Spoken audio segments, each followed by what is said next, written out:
जय हिंद, नमस्कार। Economist Udaybhan Singh YouTube channel पर आप सभी प्रतिभागियों का हार्दिक स्वागत एवं अभिनंदन है। आशा करता हूं कि आप लोग स्वस्थ होंगे, मस्त होंगे और अपने लक्ष्य के प्रति समर्पित होंगे। मित्रों, कल मैंने अर्थव्यवस्था की एबीसीडी नाम से पहला टॉपिक डिस्कस किया था। अर्थव्यवस्था की तैयारी कैसे करें। आज उसी श्रृंखला को आगे बढ़ाते हुए अर्थव्यवस्था की एबीसीडी की श्रृंखला का पार्ट 2 आज हम डिस्कस करने जा रहे हैं। कल हमने आप लोगों से अर्थव्यवस्था क्या है, अर्थव्यवस्था का वर्गीकरण संसाधनों के आधार पर किया था। अविकसित अर्थव्यवस्था, अल्पविकसित अर्थव्यवस्था और विकसित अर्थव्यवस्था। अब अल्पविकसित अर्थव्यवस्था की हमने विशेषताएं डिस्कस किया था। आज इसी सीक्वेंस को आगे बढ़ाते हुए हम आपके साथ आज चर्चा करने जा रहे हैं। विकसित अर्थव्यवस्था क्या होती है, उसकी विशेषताएं क्या है, विकासशील अर्थव्यवस्था क्या है या अन्य आधार पर अर्थव्यवस्था का वर्गीकरण कैसे किया जाता। तो मित्रों, विकसित और कल भी मैंने बताया था कि ऐसी अर्थव्यवस्था विकसित अर्थव्यवस्था कहलाती है जहां उत्पादन के प्राकृतिक, मानवीय और भौतिक संसाधनों की न केवल प्रचुर मात्रा में उपलब्धता होती है, बल्कि उनका विकास अधिक हुआ होता। विकास अधिक होने के कारण उनकी उत्पादकता अधिक होती है, वहां के निवासियों का जीवन स्तर अधिक होता है। विकसित अर्थव्यवस्था में संसाधनों का अनुकूलतम और अधिकतम उपयोग किया जाता है। विकसित अर्थव्यवस्था में प्रतिस्पर्धा अधिक होती है, जिसके कारण विकास अधिक होता है। विकास अधिक होने का अर्थ है उत्पादन अधिक होगा। उत्पादन जब अधिक होगा तो लोगों को आय की प्राप्ति भी अधिक होगी। तो विकसित देश या विकसित अर्थव्यवस्था की सामाजिक विशेषता या आर्थिक विशेषता या जनांकिकी विशेषता अल्प विकसित देशों के ठीक सामान्यतया विपरीत होती। आप स्क्रीन पर भी देखो तो हमने लिखा है कि विकसित ऐसी अर्थव्यवस्था विकसित अर्थव्यवस्था कहलाती है जहां उत्पादन के सभी संसाधन न केवल प्रचुर मात्रा में होते हैं, बल्कि उनका विकास अधिक हुआ होता। विकास अधिक होने के कारण उनकी उत्पादकता अधिक होती है। उत्पादकता अधिक होगी तो उत्पादन अधिक होगा। उत्पादन अधिक होगा तो आय अधिक होगी। आय अधिक होगी तो नागरिकों का जीवन स्तर बेहतर होता है। विकसित अर्थव्यवस्था में संसाधनों का अधिकतम एवं अनुकूलतम उपयोग किया जाता है। विकसित अर्थव्यवस्था में प्रतिस्पर्धा अधिक पाई जाती है। विकसित अर्थव्यवस्था में सरकार का हस्तक्षेप कम होता है।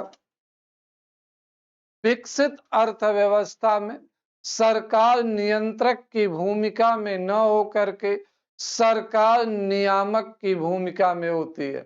सरकार एक रेगुलेटर की भूमिका में होती है।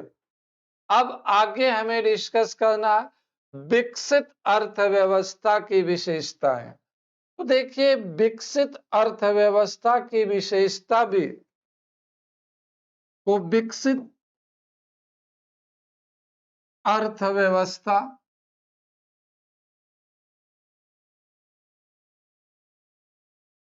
की विशेषता को हम 3 भागों में बांटते हैं। विशेषता को 3 भागों में, आर्थिक विशेषता,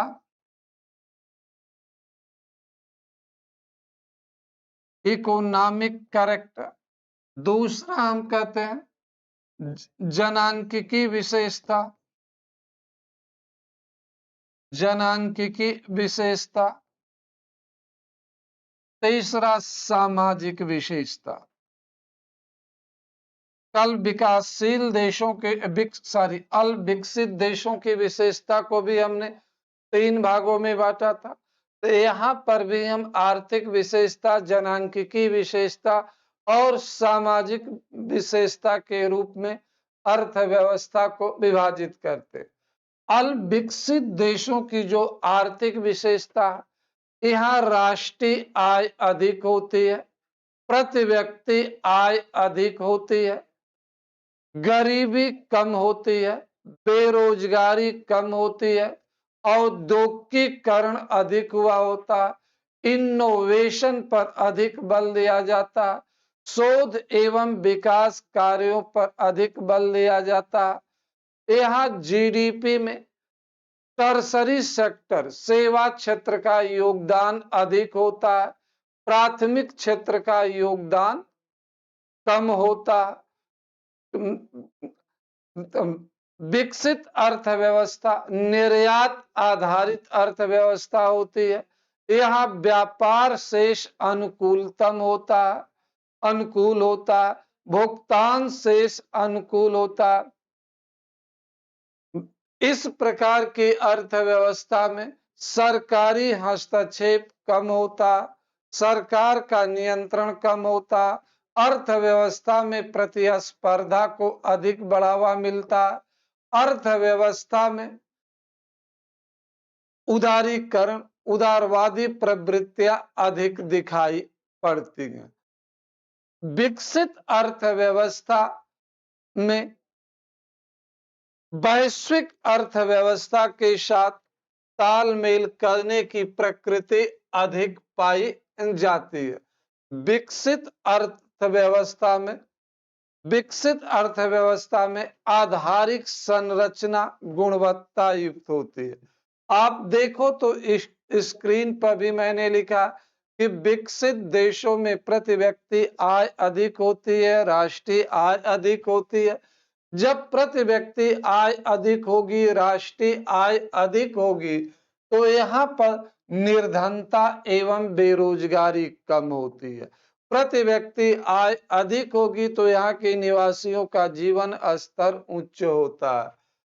यहाँ पर उच्च तकनीक को प्रयोग में लाया जाता है। यहाँ मानव विकास सूचकांक अधिक होता है। विदेशी व्यापार में निर्यात की अधिकता होती है। बैलेंस ऑफ ट्रेड अनुकूल होता है, बैलेंस ऑफ पेमेंट फेवरेबल होता है इत्यादि। यह मैंने आपको दिखा। यह आधारिक संरचना बेहतर होती है, गुणवत्ता युक्त। अब इसकी जनांकिकी विशेषता की बात करते हैं तो विकसित देशों में जन्म दर और मृत्यु दर दोनों अधिक होती है।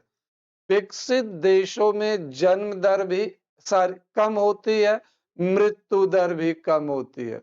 हम एक बार पुनः इस सेंटेंस को रिपीट कर रहे हैं कि विकसित देशों में बर्थ रेट और डेथ रेट दोनों कम होती है, जन्म दर कम होती है, मृत्यु दर कम होती है। विकसित देशों में ओवर पॉपुलेशन की समस्या नहीं होती है, जनाधिक्य नहीं पाया जाता। विकसित देशों में बाल मृत्यु दर और शिशु मृत्यु दर दोनों कम होती है, मातृत्व मृत्यु दर कम होती है। सारी परिभाषाएं मैंने पिछले वीडियो में, लेक्चर में आपके साथ शेयर किया।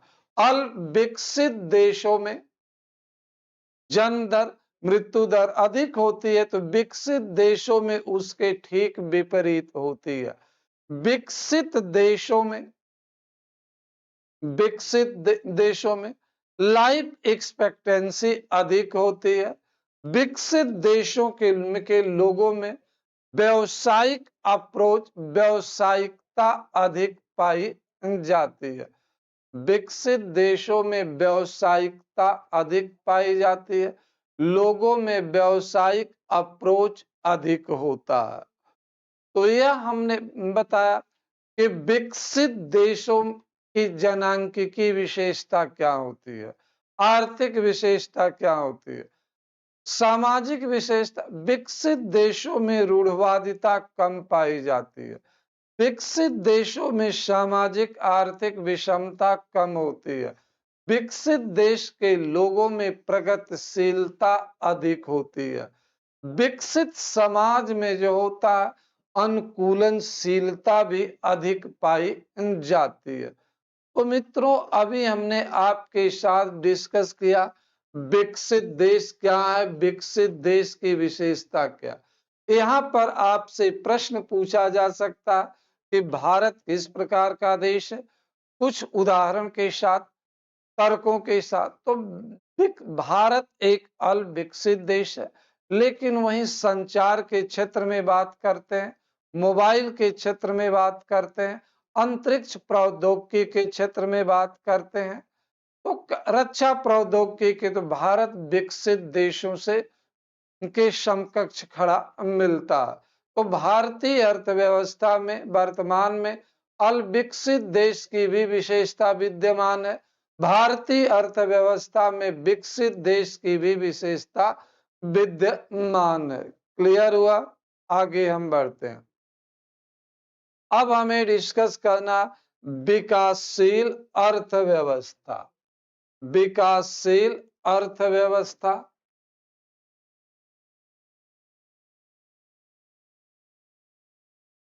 विकासशील अर्थव्यवस्था।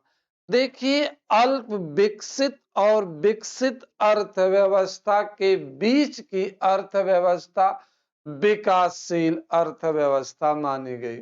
यह अल्प विकसित देश से ऊपर होती है और विकसित देश के नीचे होती है। ऐसी अर्थव्यवस्था विकासशील अर्थव्यवस्था कहलाती है जहां उत्पादन के संसाधनों की उत्पादकता में धीरे धीरे वृद्धि परिलक्षित होने लगती है, वहां के निवासियों के जीवन स्तर में धीरे धीरे सुधार होने लगता। विकासशील अर्थव्यवस्था में सकारात्मक परिवर्तन परिलक्षित होते हैं। तो आपसे कोई पूछता व्हाट इज डेवलपिंग इकोनॉमी, तो आपका उत्तर होना चाहिए ऐसी अर्थव्यवस्था विकासशील अर्थव्यवस्था कहलाती है जहां उत्पादन के संसाधन न केवल प्रचुर मात्रा में उपलब्ध होते हैं बल्कि धीरे धीरे उनमें उनकी उत्पादकता में वृद्धि होने लगती है, उत्पादन के संसाधन गतिशील होने लगते हैं, वहां के निवासियों का जीवन स्तर पहले की तुलना में बेहतर होने लगता है। वहां के निवासियों का जीवन स्तर पहले की तुलना में बेहतर होने लगता। तो ऐसी अर्थव्यवस्था को हम विकासशील अर्थव्यवस्था कहते हैं। यहाँ पर हम शब्दों से केवल खेलते हैं। अगर हम कहें कि भारत की प्रति व्यक्ति आय कम है, तो यह अल्पविकसित देश की विशेषता है, भारत के अल्पविकसित होने का प्रमाण है। अगर हम कहें कि भारत की प्रति व्यक्ति आय में निरंतर वृद्धि हो रही है, तो यह विकास वृद्धि हो रही है, तो यह विकासशील होने का प्रमाण है। तो हमने कहा प्रति व्यक्ति आय कम है, यह भी सेंटेंस सही है। विकसित देशों की तुलना में भारत की प्रति व्यक्ति आय कम है, तो प्रति व्यक्ति आय का कम होना विकासशील देश की विशेषता, अल्प विकसित देश की विशेषता की कहानी करता। जबकि अगर हम कहें कि भारत की प्रति व्यक्ति आय में निरंतर वृद्धि हो रही है, भारत की प्रति व्यक्ति आय में निरंतर वृद्धि हो रही है, सतत वृद्धि हो रही है, तो यह विकासशील होने का परिचायक होता है। तो शब्द आप स्क्रीन पर देख, हमने लिखा कि राष्ट्रीय आय में निरंतर वृद्धि, प्रति व्यक्ति आय में निरंतर वृद्धि, प्रति व्यक्ति आय लगातार बढ़ रही है, लोगों के जीवन स्तर में सुधार हो रहा है, तो यह विकासशील अर्थव्यवस्था। विकासशील अर्थव्यवस्था में धीरे धीरे औद्योगिकीकरण को लगातार बढ़ावा मिलता, जीडीपी में टर्सरी सेक्टर का योगदान धीरे धीरे लगातार आगे बढ़ता, प्राइमरी सेक्टर का योगदान कम होने लगता। विकासशील अर्थव्यवस्था में इनोवेशन को लगातार बढ़ावा दिया जाता।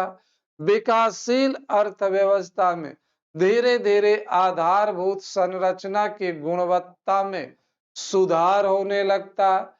विकासशील अर्थव्यवस्था की संरचना पहले की तुलना में बेहतर होने लगती है, क्वांटिटेटिव और क्वालिटेटिव दोनों होने लगती है। तो विकासशील अर्थव्यवस्था में चाहे आर्थिक सांकेतक हो, चाहे सामाजिक सांकेतक हो या जनांकिकी सांकेतक हो, उनमें एक अनुकूल परिवर्तन होने लगता। निर्धनता और बेरोजगारी जो एक सोशल कैरेक्टर भी है, डेमोग्राफिक कैरेक्टर भी है, इकोनॉमिकल कैरेक्टर भी है, इनमें निरंतर गिरावट आने लगती है। तकनीकी प्रगति को लगातार प्रोत्साहन मिलता है, प्रगतिशीलता को निरंतर बढ़ावा मिलने लगता है, प्रगतिशीलता को निरंतर प्रोत्साहन मिलने लगता है। तो कहने का आशय है कि विकासशील अर्थव्यवस्था जो होती है, निरंतर उनमें सकारात्मक परिवर्तन होता, जीवन प्रत्याशा में वृद्धि होने लगती है, जन्म दर में कमी आने लगती है, मृत्यु दर में कमी आने लगती है, लोगों की सामाजिक सुविधाओं में वृद्धि होने लगती है, लोगों पहले से लोग बेहतर जीवन स्तर व्यतीत करने लगते हैं। तो यह तो भारतीय अर्थव्यवस्था में अल्प विकसित अर्थव्यवस्था के भी गुण विद्यमान है, भारतीय अर्थव्यवस्था में विकासशील अर्थव्यवस्था के भी गुण विद्यमान है, भारतीय अर्थव्यवस्था में विकसित अर्थव्यवस्था के भी गुण विद्यमान है। कल हमने आपको बताया था कि भारतीय अर्थव्यवस्था द्वैतवादी अर्थव्यवस्था, इंडियन इकोनॉमी एक डुअल कैरेक्टर वाली इकोनॉमी है। भारतीय अर्थव्यवस्था एक द्वैतवादी अर्थव्यवस्था, जिसमें विकसित अर्थव्यवस्था के भी गुण विद्यमान है, अविकसित अर्थव्यवस्था के भी गुण विद्यमान है। भारत का ग्रामीण क्षेत्र अविकसित अर्थव्यवस्था की विशेषताओं को समाहित किए हुए, तो वही सारी क्षेत्र जो है कहीं न कहीं जो विकसित अर्थव्यवस्था को समाहित किए हुए। तो भारतीय अर्थव्यवस्था का जो नेचर है डुअल कैरेक्टर। तो अभी हमने आपके साथ डिस्कस किया उत्पादन के संसाधनों और उनकी उत्पादकता के आधार पर अर्थव्यवस्था का वर्गीकरण। तो हमने यहाँ पर कल अविकसित बताया था, अविकसित, विकसित और विकासशील। अब देखो हमने अगला वर्गीकरण किया अंतर संबंधों के आधार पर अर्थव्यवस्था का वर्गीकरण, classification of economy on the basis of interrelationship, अंतर संबंधों के आधार पर अर्थव्यवस्था का वर्गीकरण। देखिए अंतर संबंधों के आधार पर अर्थव्यवस्था को दो भागों में हम बांटते हैं, खुली अर्थव्यवस्था और बंद अर्थव्यवस्था, open economy and closed economy. हमने आपसे क्या कहा कि अंतर संबंधों के आधार पर अर्थव्यवस्था को दो भागों में बांटा जाता है, खुली अर्थव्यवस्था और बंद अर्थव्यवस्था। ऐसी अर्थव्यवस्था खुली अर्थव्यवस्था कहलाती है जहां आयात निर्यात होता, जहां विदेशों से लेन देन होता है। ऐसी अर्थव्यवस्था खुली अर्थव्यवस्था कहलाती है, जहां आयात निर्यात होता है, विदेशों से लेन देन होता, दूसरे देश की अर्थव्यवस्था से संबंध जुड़ी हुई होती हैं। खुली हुई अर्थव्यवस्था में शेष विश्व के साथ अंतर आर्थिक क्रियाओं को बढ़ावा मिलता। इस प्रकार की अर्थव्यवस्था में राष्ट्रीय आय और घरेलू आय में अंतर देखने को मिलता है। इस प्रकार की अर्थव्यवस्था में अंतर्राष्ट्रीय व्यापार के लाभ प्राप्त होते हैं। इस अर्थव्यवस्था में विदेशी निवेश और विदेशी सहयोग को बढ़ावा मिलता। तो इस प्रकार की अर्थव्यवस्था में कार्य करने का दायरा, कार्य करने का स्कोप, कार्य करने का क्षेत्र अधिक व्यापक होता। खुली हुई अर्थव्यवस्था को वास्तविक अर्थव्यवस्था के रूप में देखा जाता। इस प्रकार की अर्थव्यवस्था में अतिरेक का उत्पादन होता, जिसे हम निर्यात करते। तो आपसे कोई पूछता है कि खुली हुई अर्थव्यवस्था क्या है, तो आप कहना ऐसी अर्थव्यवस्था खुली हुई अर्थव्यवस्था कहलाती है, जिसका शेष विश्व के साथ संबंध होता, शेष विश्व के साथ वह अपनी आर्थिक क्रियाओं को संचालित करती है। खुली हुई अर्थव्यवस्था में आयात और निर्यात दोनों होता है। खुली हुई अर्थव्यवस्था में विदेशी पूंजी निवेश और विदेशी सहयोग को बढ़ावा मिलता। खुली हुई अर्थव्यवस्था में अंतर्राष्ट्रीय व्यापार के लाभ प्राप्त होते। खुली हुई अर्थव्यवस्था में खुली हुई अर्थव्यवस्था में श्रम विभाजन होता। खुली हुई अर्थव्यवस्था में विशिष्टीकरण को बढ़ावा मिलता। खुली हुई अर्थव्यवस्था में खुली हुई अर्थव्यवस्था में नियंत्रण कम होता। खुली हुई अर्थव्यवस्था में सरकार द्वारा नियमन के लिए दिशा निर्देश जारी किए जाते। खुली हुई अर्थव्यवस्था में राष्ट्रीय आय और घरेलू आय में अंतर होता। खुली हुई अर्थव्यवस्था में हम एक दूसरे का सहयोग करते हैं। खुली हुई अर्थव्यवस्था को वास्तविक अर्थव्यवस्था माना जाता। कोई भी अर्थव्यवस्था 100% खुली नहीं हो सकती है, कहीं न कहीं कुछ न कुछ उनमें नियंत्रण होता जरूर।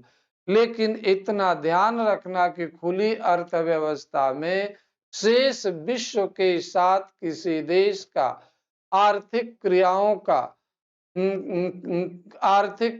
का संचालन होता है। तो आज दुनिया में सभी देशों की अर्थव्यवस्था खुली अर्थव्यवस्था। विभिन्न देश एक दूसरे के साथ निर्माण विनिर्माण व्यापार में सहयोग कर रहे हैं, उत्पादकी गतिविधियों को बढ़ावा दे रहे हैं। अब हम आगे बढ़ते हैं। बंद अर्थव्यवस्था। अर्थव्यवस्था का वह स्वरूप बंद अर्थव्यवस्था कहलाता, जिसका शेष विश्व के साथ किसी भी प्रकार का कोई आर्थिक संबंध नहीं होता। इस प्रकार की अर्थव्यवस्था में सकल घरेलू उत्पाद और सकल राष्ट्रीय आय दोनों एक ही होते। इस प्रकार की अर्थव्यवस्था वैश्विक स्तर पर होने वाले परिवर्तन या नव प्रवर्तन से प्रत्यक्षता प्रभावित नहीं होते। इस प्रकार की अर्थव्यवस्था में अंतर्राष्ट्रीय व्यापार के लाभ नहीं प्राप्त होते। इस प्रकार की अर्थव्यवस्था में श्रम का विभाजन नहीं होता। इस प्रकार की अर्थव्यवस्था में अतिरेक का उत्पादन नहीं होता। इस प्रकार की अर्थव्यवस्था में उपभोग और उत्पादन दोनों ही बराबर होता है। तो बंद अर्थव्यवस्था खुली अर्थव्यवस्था के विपरीत होती है। बंद अर्थव्यवस्था में प्रतिस्पर्धा एकदम नहीं पाई जाती है। बंद अर्थव्यवस्था में प्रतिस्पर्धा का अभाव पाया जाता है। बंद अर्थव्यवस्था में नियंत्रण अधिक होता। बंद अर्थव्यवस्था भी एक काल्पनिक अर्थव्यवस्था। बंद अर्थव्यवस्था भी एक काल्पनिक अर्थव्यवस्था। काल्पनिक कोई भी अर्थव्यवस्था 100% बंद अर्थव्यवस्था नहीं हो सकती। प्राचीन काल में भी अर्थव्यवस्थाएं खुली हुई हुआ करती थी। प्राचीन काल में भी अर्थव्यवस्था एक विभिन्न राजतंत्र एक दूसरे के साथ लेन देन करते थे। भारत में प्राचीन काल में एक राजा दूसरे राज्य के साथ व्यापार करते थे। मध्यकाल में देखा गया, आधुनिक काल में तो बंद अर्थव्यवस्था के अंतर्गत हम अपने आवश्यकता की वस्तुओं का उत्पादन घरेलू स्तर पर करते हैं। विदेशों के साथ किसी भी प्रकार से हम का संबंध, आर्थिक संबंध नहीं रखते। लेकिन व्यवहार में कोई भी अर्थव्यवस्था बंद अर्थव्यवस्था नहीं है। तो मित्रों, अभी हमने आपके साथ खुली अर्थव्यवस्था और बंद अर्थव्यवस्था के बारे में डिस्कस किया, इनकी चर्चा पर चर्चा किया। अंतर संबंधों के आधार पर अर्थव्यवस्था का वर्गीकरण किया। अब अगला वर्गीकरण हमारा पर निर्भरता के आधार पर अर्थव्यवस्था का वर्गीकरण। निर्भरता के आधार पर अर्थव्यवस्था को 3 भागों में बांटा जा सकता है। निर्भरता के आधार पर अर्थव्यवस्था को 3 भागों में बांटा जाता है। आत्मनिर्भर अवस्था अर्थव्यवस्था, परस्पर निर्भर अर्थव्यवस्था और आश्रित अर्थव्यवस्था। हमने क्या किया कि निर्भरता के आधार पर on the basis of dependency economy divided into 3 group. One of them is self-dependent economy. Second, mutual dependent. Third, totally dependent on another economy. हमने कहा कि 3 प्रकार की आत्मनिर्भर अर्थव्यवस्था, आश्रित अर्थव्यवस्था और परस्पर निर्भर अर्थव्यवस्था। ऐसी अर्थव्यवस्था आत्मनिर्भर अर्थव्यवस्था कहलाती है जो अपनी आवश्यकता के अनुरूप वस्तुओं और सेवाओं का उत्पादन करती है। ऐसी अर्थव्यवस्था आत्मनिर्भर अर्थव्यवस्था कहलाती है जो अपनी आवश्यकता के अनुरूप वस्तुओं और सेवाओं का उत्पादन करती हैं। इस प्रकार की अर्थव्यवस्था सामान्यतया बंद अर्थव्यवस्था होती है। जब हम अपने स्तर पर अपनी आवश्यकता की वस्तुओं का उत्पादन करने लगते हैं, हमें घरेलू संसाधनों से, घरेलू उत्पादन से जब हमारी आवश्यकता की पूर्ति हो जाती है, तब हम विदेशों से किसी भी प्रकार का लेन देन नहीं करते। इस कारण से कुल अर्थशास्त्रियों ने कहा कि आत्मनिर्भर अर्थव्यवस्था एक प्रकार से बंद अर्थव्यवस्था होती। यहाँ पर कानूनी रूप से विदेशों के साथ लेन देन करने पर प्रतिबंध नहीं होता है, लेकिन फिर हम अपनी आवश्यकता की जब वस्तुएं घरेलू स्तर पर घरेलू संसाधनों के प्रयोग से उत्पादित कर लेते हैं, तब हमें विदेशों से लेन देन नहीं करना पड़ता। प्रत्येक देश का ऑब्जेक्टिव होता, लक्ष्य होता कि वह आत्मनिर्भरता की स्थिति को प्राप्त करे। कभी भी कोई देश 100% आत्मनिर्भर नहीं, कुछ न कुछ उन वस्तुओं का उसे दूसरे देश के साथ से इंपोर्ट करना पड़ता।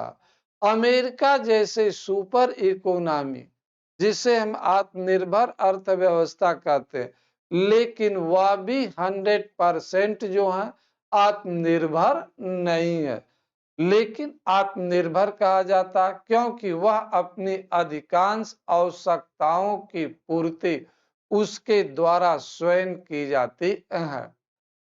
अब आते हैं, दूसरा वर्गीकरण है आश्रित अर्थव्यवस्था, टोटली डिपेंडेंट इकोनॉमी। ऐसी अर्थव्यवस्था जो अपनी आवश्यकताओं की पूर्ति के लिए ऐसी अर्थव्यवस्था जो अपनी आवश्यकताओं की पूर्ति के लिए दूसरे पर निर्भर रहती है, उसे आश्रित अर्थव्यवस्था कहा जाता।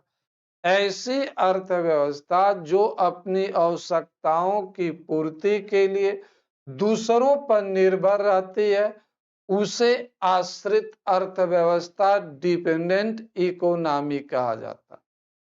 जैसे हम यहाँ पर कुछ अफ्रीकी देशों को, बुरुंडी या हम सियरा लियोन, कांगो जैसी अर्थव्यवस्थाओं को इस श्रेणी में रख सकते हैं। लेकिन आज वर्तमान दौर में कोई भी अर्थव्यवस्था पूर्णतया कभी भी दूसरों पर निर्भर नहीं रहती है, कभी भी पूर्णतया दूसरों पर निर्भर नहीं रहती है। कुछ न कुछ उत्पादन जरूर करती है, कुछ न कुछ व्यापार करती है, लेकिन सैद्धांतिक तौर पर यह जरूर कहा जाता है कि ऐसी अर्थव्यवस्था आश्रित अर्थव्यवस्था कहलाती है, जो अपनी आवश्यकताओं की पूर्ति के लिए दूसरे पर निर्भर रहती है। अब तीसरा है इंटरडिपेंडेंट इकोनॉमी, परस्पर आश्रित अर्थव्यवस्था। ऐसी अर्थव्यवस्था जिसमें आत्मनिर्भर अर्थव्यवस्था और आश्रित अर्थव्यवस्था दोनों के गुण पाए जाते हैं। ऐसी अर्थव्यवस्था जिसमें आश्रित अर्थव्यवस्था और परस्पर निर्भर अर्थव्यवस्था, आश्रित अर्थव्यवस्था और आत्मनिर्भर अर्थव्यवस्था दोनों के गुण पाए जाते हैं, उन्हें परस्पर निर्भर अर्थव्यवस्था कहा जाता। परस्पर निर्भर अर्थव्यवस्था में दोनों अर्थव्यवस्था एक दूसरे का सहयोग करती हैं, दोनों अर्थव्यवस्था एक दूसरे की आवश्यकताओं की पूर्ति करती। वर्तमान दौर परस्पर निर्भर अर्थव्यवस्था का दौर, उदारीकरण, निजीकरण और वैश्वीकरण के दौर में अर्थव्यवस्थाओं की परस्पर निर्भरता की संकल्पना काफी प्रासंगिक हो गई है, काफी महत्वपूर्ण हो गई है। तो आपसे कोई पूछता है कि परस्पर निर्भर अर्थव्यवस्था क्या है, तो आप कहना ऐसी अर्थव्यवस्था परस्पर निर्भर अर्थव्यवस्था कहलाती है। ऐसी अर्थव्यवस्था परस्पर निर्भर अर्थव्यवस्था कहलाती है, जो एक दूसरे की आवश्यकताओं का पूर्ति करती है, जो एक दूसरे की आवश्यकताओं की पूर्ति करती है, जो एक दूसरे को सहयोग करती है। तो वर्तमान में इसी को बढ़ावा मिल रहा। हालांकि प्रत्येक देश का लक्ष्य है आत्मनिर्भरता को प्राप्त करना, परंतु इसके बावजूद प्रत्येक देश द्वारा परस्पर निर्भर अर्थव्यवस्था की संकल्पना को ही अपनाया जा रहा। क्लियर हुआ? तो अभी हमने निर्भरता के आधार पर अर्थव्यवस्था का वर्गीकरण किया, व्यवस्था का वर्गीकरण किया।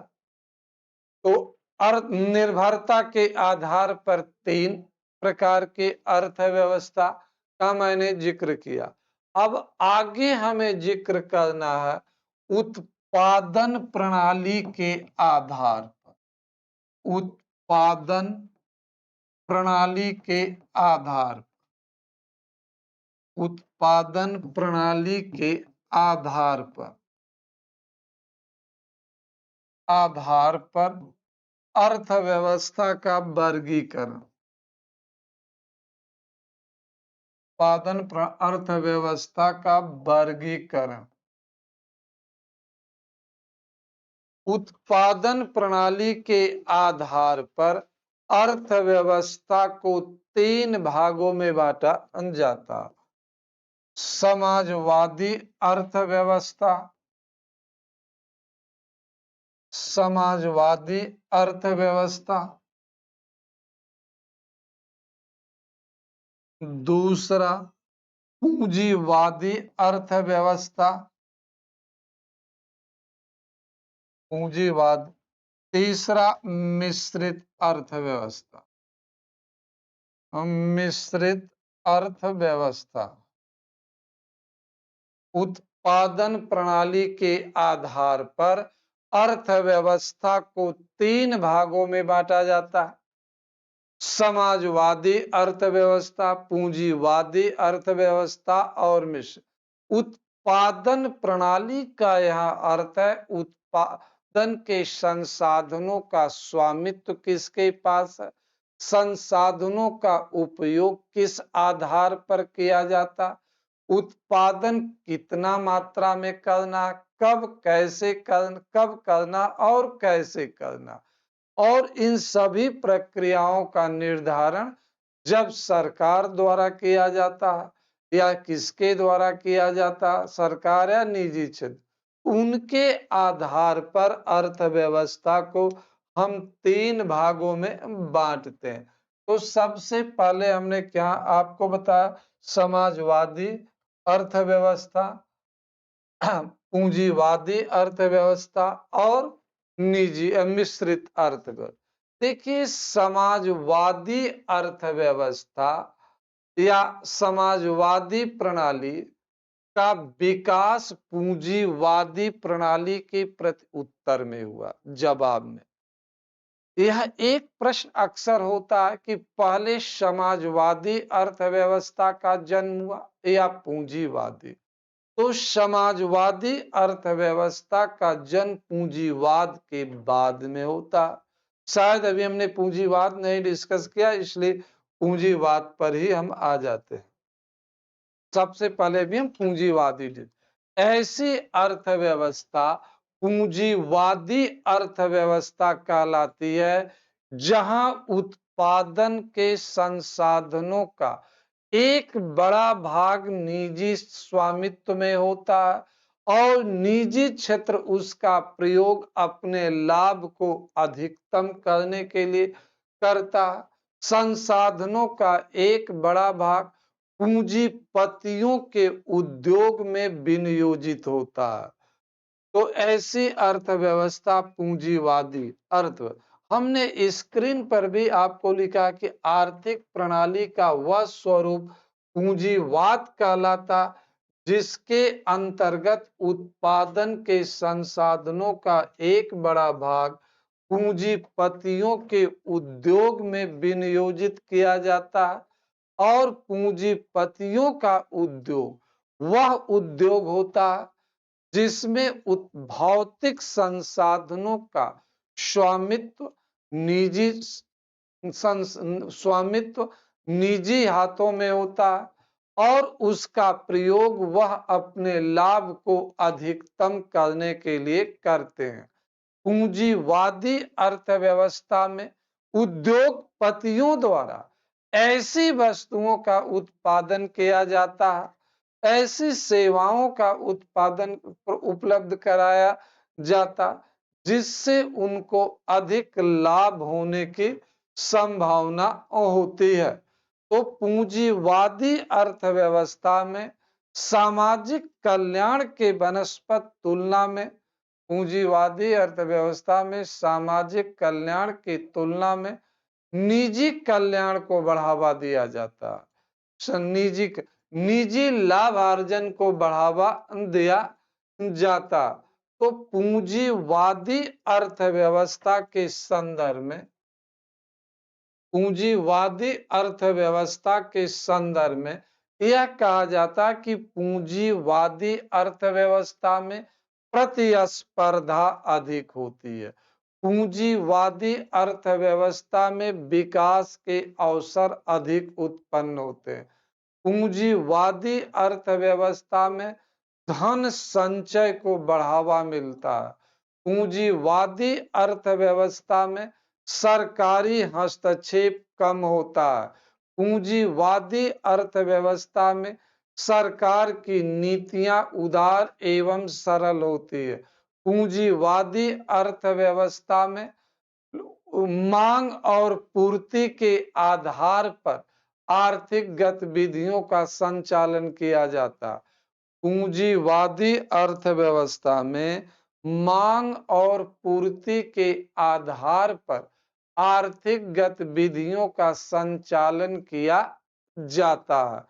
पूंजीवादी अर्थव्यवस्था में उपभोक्ता संप्रभु होता। पूंजीवादी अर्थव्यवस्था में चयन की स्वतंत्रता होती है।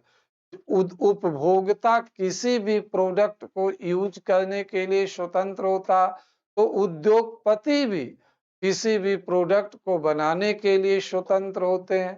पूंजीवादी अर्थव्यवस्था में प्रतिस्पर्धा अधिक होने के कारण विकास अधिक होता। पूंजीवादी अर्थव्यवस्था में आय जनरेट करने का अवसर लोगों को अधिक मिलता। तो जहां पूंजीवादी अर्थव्यवस्था के कुछ गुण हैं, तो वहीं इसके कुछ अवगुण भी हैं। पूंजीवादी अर्थव्यवस्था में आर्थिक संसाधनों के केंद्रण को बढ़ावा मिलता है। पूंजीवादी अर्थव्यवस्था में सामाजिक आर्थिक विषमता उत्पन्न होती है। पूंजीवादी अर्थव्यवस्था में जन कल्याण या सामाजिक कल्याण को प्रोत्साहन कम मिलता। पूंजीवादी अर्थव्यवस्था में गला घोंट प्रतियोगिता पाई जाती है। पूंजीवादी अर्थव्यवस्था में विज्ञापन व्यय अधिक होता। पूंजीवादी अर्थव्यवस्था में संघर्ष भी देखने को मिलता। यह संघर्ष श्रम और उद्योगपतियों के बीच देखने को मिलता। पूंजीवादी अर्थव्यवस्था बाजार आधारित अर्थव्यवस्था होती है। पूंजीवादी अर्थव्यवस्था को मौद्रिक अर्थव्यवस्था भी कहा जाता है। तो पूंजीवादी अर्थव्यवस्था शुरू से वैश्विक पटल पर रही है। पूंजीवाद की कमियों को दूर करने के लिए समाजवादी अर्थव्यवस्था का जन्म होता है। पूंजीवादी अर्थव्यवस्था की कमियों को दूर करने के लिए समाजवादी अर्थव्यवस्था का जन्म होता है। यह पूंजीवाद का एक विकल्प है। हमने अभी आपके साथ चर्चा किया कि पूंजीवादी अर्थव्यवस्था में उत्पादन के संसाधनों पर सरकार का नियंत्रण नहीं होता, बल्कि निजी नियंत्रण होता, निजी स्वामित्व होता। परंतु पूंजीवादी अर्थव्यवस्था, समाजवादी अर्थव्यवस्था में ऐसा नहीं होता। आपसे कोई पूछता है कि समाजवादी अर्थव्यवस्था क्या है, तो आप यही कहना, ऐसी अर्थव्यवस्था समाजवादी अर्थव्यवस्था कहलाती है जहां उत्पादन के संसाधनों पर राज्य सरकार का नियंत्रण होता। सरकार द्वारा उत्पादन के संसाधनों को अपने नियंत्रण में लेकर उनका उपयोग किया जाता है। पूंजीवादी अर्थव्यवस्था में निजी उद्यमशीलता के लिए कोई स्थान नहीं होता। पूंजीवादी अर्थव्यवस्था में आर्थिक गतिविधियों का संचालन, क्रियान्वयन, नियमन सरकार द्वारा किया जाता है। समाजवादी अर्थव्यवस्था का मूल लक्ष्य आर्थिक समानता स्थापित करना। समाजवादी अर्थव्यवस्था का मूल लक्ष्य आर्थिक समानता स्थापित करना। समाजवादी अर्थव्यवस्था में सरकार लोगों की योग्यता के अनुसार काम उपलब्ध कराती। सरकार लोगों की आवश्यकताओं को ध्यान में रख करके उसकी पूर्ति सुनिश्चित करती है। पूंजीवादी अर्थव्यवस्था में आर्थिक नियोजन प्रक्रिया को अपनाया जाता। पूंजीवादी अर्थव्यवस्था में आर्थिक नियोजन प्रक्रिया को अपनाया जाता। तो पूंजीवादी अर्थव्यवस्था की जो विशेषता कि पूंजीवादी अर्थव्यवस्था में उत्पादन के संसाधनों का सार्वजनिक स्वामित्व होता, मतलब उत्पादन के संसाधनों पर सरकार का नियंत्रण होता। यहाँ निजी उद्योगपतियों का कोई भूमिका नहीं होती। पूंजीवादी अर्थव्यवस्था में केंद्रीय आर्थिक नियोजन पाया जाता। पूंजीवादी अर्थव्यवस्था में केंद्रीय स्तर पर आर्थिक नियोजन की प्रक्रिया अपनाई जाती है। कहने का अर्थ है, सरकार द्वारा पूरे देश के संदर्भ में विकास को लेकर रणनीति बनाई जाती है। उस रणनीति को राज्य सरकारें और स्थानीय सरकारों द्वारा फॉलो किया जाता। पूंजीवादी अर्थव्यवस्था, समाजवादी अर्थव्यवस्था में सैद्धांतिक रूप से माना गया कि अमीर और गरीब कोई नहीं होता, सब लोग समान होते हैं। समाजवादी अर्थव्यवस्था में वर्गहीन समाज की कल्पना की गई है।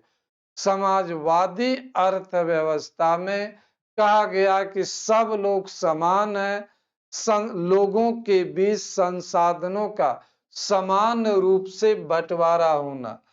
यहाँ उत्पादन की प्रक्रिया केंद्रीकृत होती है। यहाँ उत्पादन का स्वरूप विकेंद्रीकृत नहीं होता।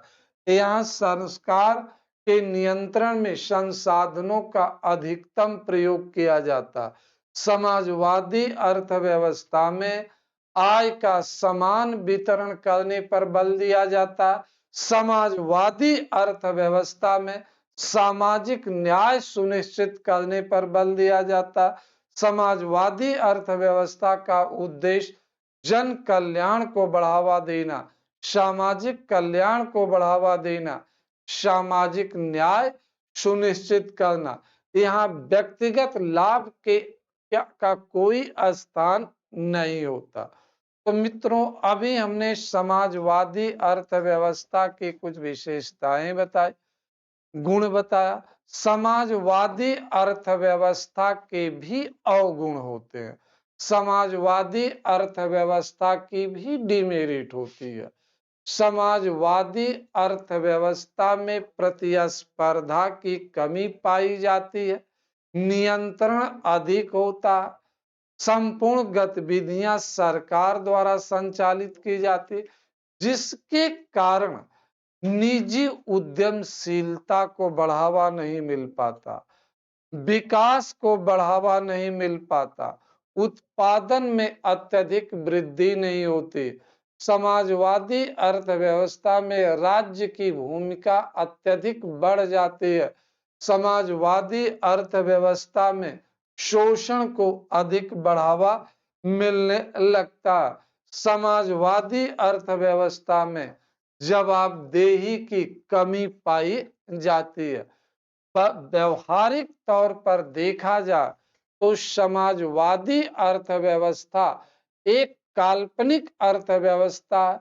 व्यवहारिक तौर पर देखा जाए तो समाजवादी अर्थव्यवस्था एक सैद्धांतिक अवधारणा, यह एक व्यवहारिक या वास्तविक अवधारणा नहीं है। वो दुनिया का कोई भी देश पूर्णतया समाजवादी अर्थव्यवस्था के सिद्धांतों पर कार्य नहीं कर सकता। अब हम आते हैं मिश्रित अर्थव्यवस्था, मिक्स्ड इकोनॉमी। ऐसी अर्थव्यवस्था मिश्रित अर्थव्यवस्था कहलाती है, जहां सार्वजनिक क्षेत्र और निजी क्षेत्र दोनों का स्वामित्व होता है। ऐसी अर्थव्यवस्था मिश्रित अर्थव्यवस्था कहलाती है, जहां पब्लिक सेक्टर और प्राइवेट सेक्टर दोनों का सह अस्तित्व होता है, दोनों की सहभागिता होती है, दोनों के द्वारा कहीं प्रतिस्पर्धी के रूप में कार्य किया जाता, तो दोनों के द्वारा कहीं पूरक रूप में भी कार्य किया जाता। मिश्रित अर्थव्यवस्था में सार्वजनिक और निजी क्षेत्र मिलकर समाज के सभी वर्गों के कल्याण के लिए, देश के विकास के लिए कार्य करते हैं। इस प्रकार की अर्थव्यवस्था का लक्ष्य शोषण विहीन समाज की स्थापना करना, बिना शोषण के आर्थिक विकास को बढ़ावा देना।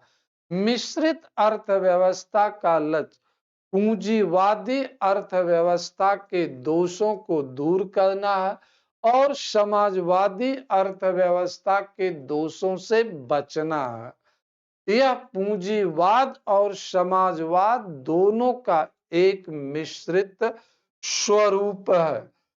मिश्रित अर्थव्यवस्था दोनों का स्वरूप। जब विशेषता की बात करते हैं तो पहली विशेषता हमने लिखा कि मिश्रित अर्थव्यवस्था में सामाजिक और निजी क्षेत्र का सह अस्तित्व होता है। मिश्रित अर्थव्यवस्था में उद्योगों का वर्गीकरण किया। सरकार उद्योगों को कई वर्गों, कई सूचियों में विभाजित की होती है। सरकार लोग यह वर्गीकरण करके स्पष्ट कर देती है कि किन किन उद्योगों की स्थापना पब्लिक सेक्टर में की जाएगी, किन किन उद्योगों की स्थापना निजी क्षेत्र में की जाएगी, और इनके माध्यम से आर्थिक गतिविधियों को संचालित करते, औद्योगिक गतिविधियों को बढ़ावा दे। पूंजीवादी अर्थव्यवस्था में आर्थिक नियोजन भी होता है। पूंजीवादी अर्थव्यवस्था में बाजार प्रणाली विद्यमान होती है। मिश्रित अर्थव्यवस्था में आर्थिक नियोजन भी होता है, बाजार प्रणाली भी विद्यमान होती है, परंतु यहाँ सरकार की भूमिका केंद्रीय होती है। मिश्रित अर्थव्यवस्था में सरकार द्वारा स्पष्ट रूप से दिशा निर्देश सृजित किए जाते हैं, बनाए जाते हैं। उनके आधार पर पब्लिक सेक्टर और प्राइवेट सेक्टर को कार्य करने की अनुमति दी जाती है। पूंजीवाद मिश्रित अर्थव्यवस्था में आर्थिक विकास के साथ साथ सोशल वेलफेयर को भी प्रमोट करने पर बल दिया जाता। तो मिश्रित अर्थव्यवस्था में सामाजिक कल्याण और लाभ दोनों की भावना को साथ में रख करके आर्थिक गतिविधियों का संचालन किया जाता। आर्थिक गतिविधियों को बढ़ावा दिया जाता। आर्थिक गतिविधियों को बढ़ावा दिया।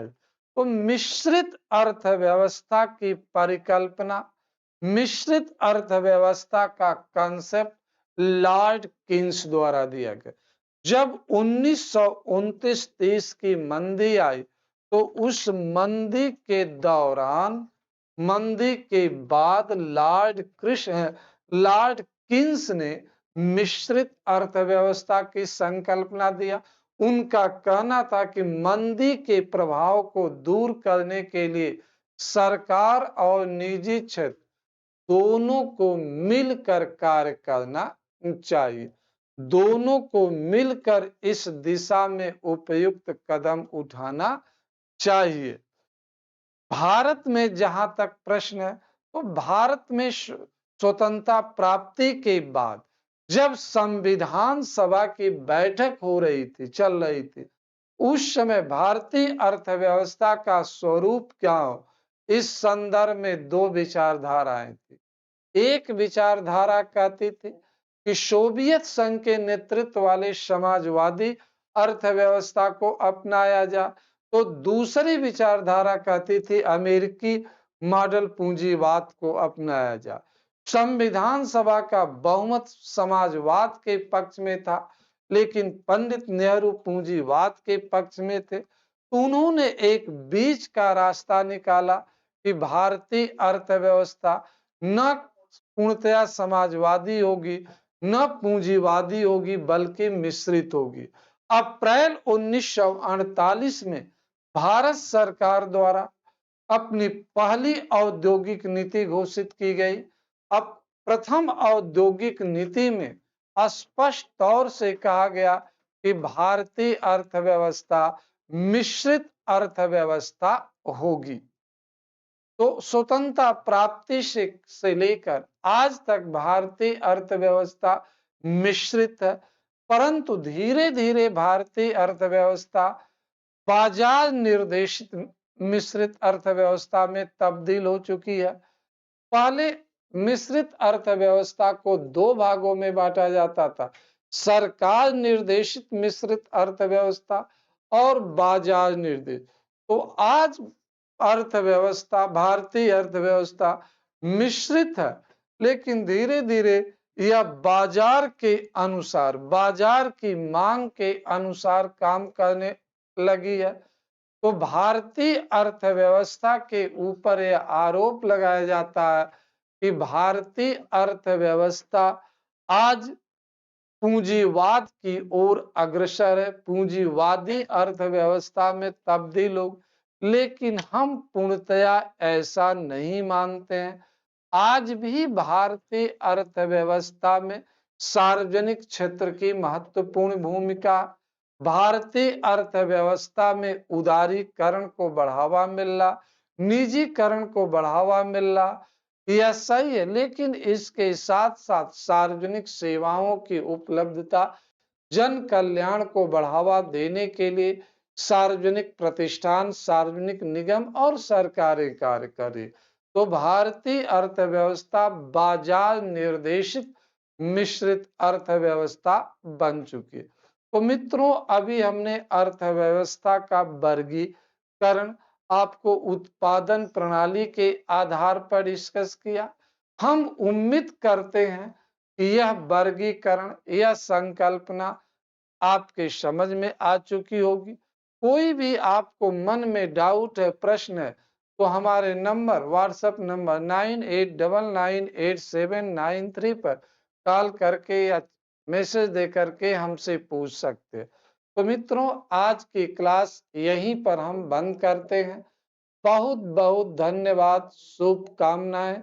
एक बार पुनः आपसे आग्रह है कि आप मेरे चैनल को सब्सक्राइब करिए, इसके बारे में लोगों को बताइए, जिससे कि मेरे प्रयास का लाभ सभी लोगों को मिल सके। तो कल के क्लास में, अगली वीडियो में हम अर्थव्यवस्था की ABCD पार्ट 3 डिस्कस करेंगे, जो काफी महत्वपूर्ण है, जिसमें हम अर्थव्यवस्था के कुछ परंपरागत प्रारूपों के साथ साथ कुछ नए प्रारूप डिस्कस करेंगे, जैसे गिग इकोनॉमी, सर्कुलर इकोनॉमी या सिविल सेवा मुख्य परीक्षा 2023 में केयरिंग इकोनॉमी, मौद्रिक इकोनॉमी के चर्चा की गई थी। इनके बारे में हम कल डिस्कस करेंगे। हम आपके साथ माउंटेन इकोनॉमी के बारे में भी, ग्रीन इकोनॉमी के बारे में चर्चा करेंगे। तो कल की क्लास के बाद हम इकोनॉमी की ABCD जो मूलतः अर्थशास्त्र, अर्थव्यवस्था के विभिन्न स्वरूप है, उसको हम कंप्लीट कर लेंगे। तो आप लोगों से मेरा आग्रह है कि अर्थव्यवस्था को एक गंभीर और जटिल विषय के रूप में न लेकर के अर्थव्यवस्था को एक सरल और सिंपल विषय के रूप में लीजिए। बेसिक से एडवांस के तरफ बढ़िए। पढ़ने के साथ साथ आप अभ्यास भी करिए। पीटी के लिए प्रश्न पत्र सॉल्व करिए। इस दिशा में मेरी कई पुस्तकें बाजार में उपलब्ध है। जो बाजार में उपलब्ध पुस्तकों में एक बेहतरीन पुस्तक है भारतीय अर्थव्यवस्था प्रश्नोत्तर हो, या हमारी आने वाली पुस्तक जो बहुत जल्द ही मार्केट में आ रही है, वस्तुनिष्ठ अर्थव्यवस्था, उसका अध्ययन कीजिए। आपके लिए अर्थव्यवस्था बहुत आसान हो जाएगी। बहुत बहुत धन्यवाद, शुभकामनाएं। स्वस्थ रहिए, मस्त रहिए, आगे बढ़ते रहिए।